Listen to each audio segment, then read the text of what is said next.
ప్రయాగ్రాజ్లో జరిగిన మహాకుంభమేళా సమయంలో అమాయకపు చిరునవ్వుతో సోషల్ మీడియాలో ఒక్కసారిగా వైరల్గా మారిపోయిన యువతి మోనాలిసా భోన్స్లే మరోసారి వార్తల్లో నిలిచారు.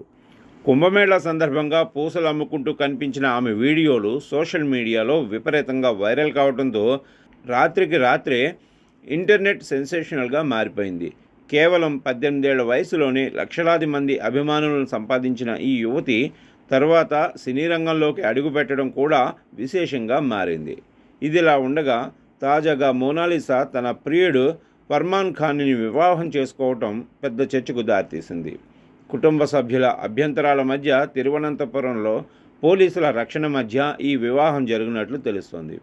దాదాపు ఏడాదిన్నరగా ప్రేమలో ఉన్న ఈ జంట ముందుగా సివిల్ మ్యారేజ్ చేసుకుని అనంతరం ఆలయంలో పెళ్లి చేసుకున్నారు.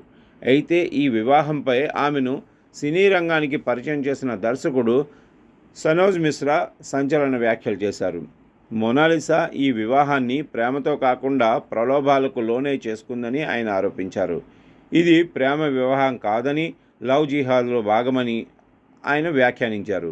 సనోజ్ మిశ్రా మాట్లాడుతూ మోనాలిసాను తానే శిక్షణ ఇచ్చి సినీ రంగంలోకి తీసుకొచ్చానని చెప్పారు. ఆమె జీవితాన్ని మార్చేసేందుకు తాను ఎంతో కష్టపడ్డానని, అయితే తన వద్ద పనిచేసిన ఒక వ్యక్తి తర్వాత ఆమెను తప్పుదోవ పట్టించాడని, సౌత్ ఇండస్ట్రీలో ఆమెకు సినిమాల ఒప్పందం కూడా అతడే చేయించాడని ఆరోపించారు. ఈ పరిణామాలు తనను తీవ్రంగా నిరాశకు గురిచేశాయని ఆయన వెల్లడించారు. ప్రస్తుతం మోనాలిసా వివాహం చుట్టూ వివాదం వేడెక్కుతూ ఉన్నప్పటికీ దర్శకుడు చేసిన ఈ ఆరోపణలపై మోనాలిసా కానీ ఆమె భర్త ఫర్మాన్ ఖాన్ కానీ ఇప్పటి వరకు అధికారికంగా స్పందించలేదు. దీంతో ఈ వ్యవహారంలో అసలు నిజం ఏంటన్నది ఇంకా స్పష్టత రాలేదు. మరోవైపు మోనాలిసా పెళ్లికి సంబంధించిన ఫోటోలు, వీడియోలు సోషల్ మీడియాలో విపరీతంగా వైరల్ అవుతూ నెటిజన్ల మధ్య చర్చనీయాంశంగా మారుతున్నాయి. కుంభమేళా వైరల్ గర్ల్గా గుర్తింపు పొందిన ఆమె జీవితంలో చోటు చేసుకున్న ఈ తాజా పరిణామాలు ఇప్పుడు దేశవ్యాప్తంగా ఆసక్తిని రేకెత్తిస్తున్నాయి.